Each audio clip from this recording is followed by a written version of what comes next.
Float like a butterfly, hit like a truck. That is the theme for our very first Elden Ring DLC build, a face tanking monster that can just keep on charging until your enemies are dead. Forget about those generic light armor plebs. Heavy Knight Kung Fu is the next big thing. Just for context, the build is so effective, Malenia just got stun locked to death in just a few minutes.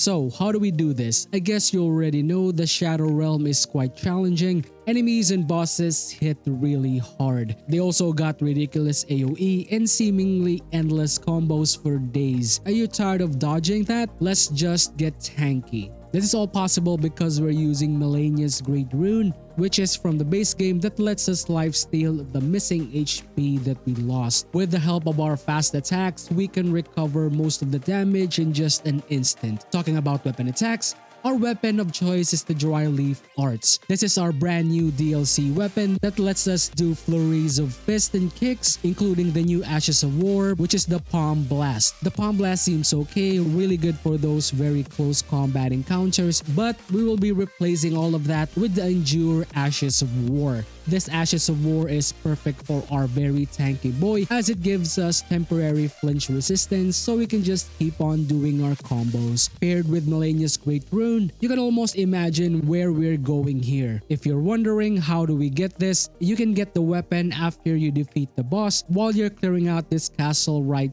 here. After that, you can talk to Dryleaf Dane in this location. He doesn't have a lot to say, but if you do the emote May You Win, you will be able to fight him and get the weapon as a reward. But if you're lazy like me, you can actually go another route and not fight the boss. Start off from the castle front and follow this path.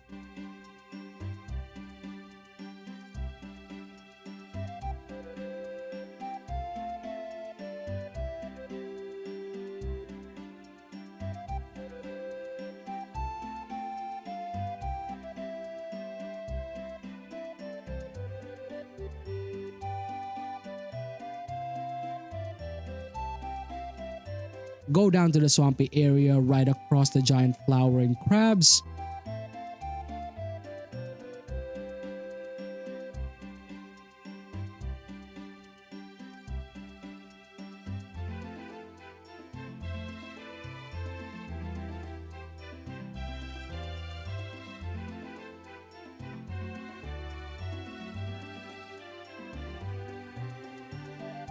Hug the wall to the left.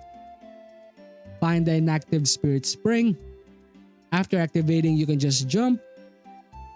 You'll then land exactly behind the Fort of Reprimand Grace, and after that just run through the path and reach Dane just like the one that I mentioned before. Now let's talk about the weapon. The weapon values is a D in strength and a D in dexterity, so we will be fixing that as mentioned before. We will be replacing the Palm Blast with the Endure Ashes of War. Make sure to take the strength augmentation to scale the weapon to a pure strength build. The fist weapon can deal 11 hits in a single combo. My favorite is a jumping charge attack that both serves as an AoE damage as well as your grab closer ability. You can also follow up with your ground charge attack to get much closer to your targets. For the armors, I've got 2 armor sets for you to choose from and are both relatively good for the build. First up is the closest one, which is the Solitude set that is located right here. Just hug the wall to the left. Run past the birds.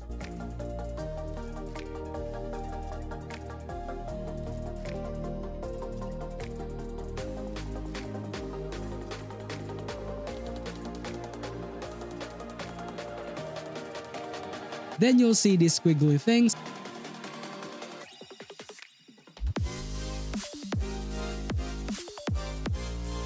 Eventually, you will find the nameless mausoleum.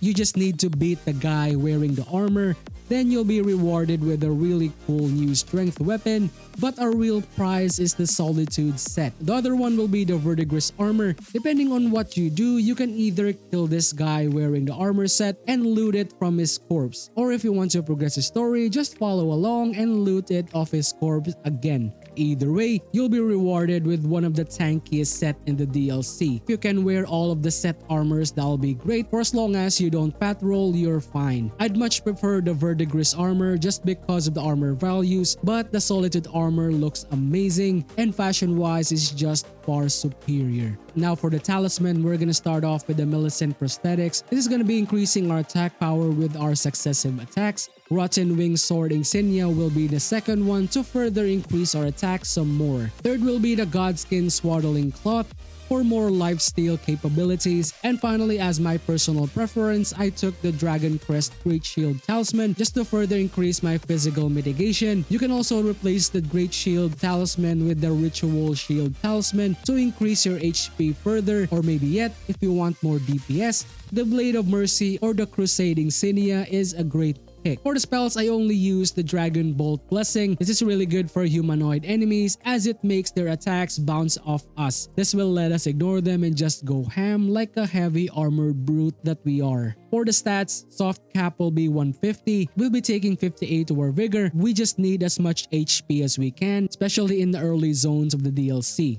Mine will be 15 just for the FP. Endurance will be 40 for the stamina so we don't lose out of steam while we are doing our combos. Strength is our top priority for damage scaling, so that is 50. I'll just leave dexterity to 20 so that I can get more options for other fist weapons. Intelligence is 10, faith will be 25, just enough so that we can use Dragon Bolt Blessing, or if you want to add the Golden Vow or maybe the Flame Grant Me Strength, you can do so. Finally, Arcane will just leave it to 11. Mimic Tier will be our summon of choice just like any other build so that we can stagger them as fast as possible. Our Mimic Tier also serves as a ridiculous tank, so it is amazing pickup for this build. Finally, for the Physicks, we're gonna be grabbing the Thorny Crack Tier. This is gonna be increasing our attack power further with our successive attacks.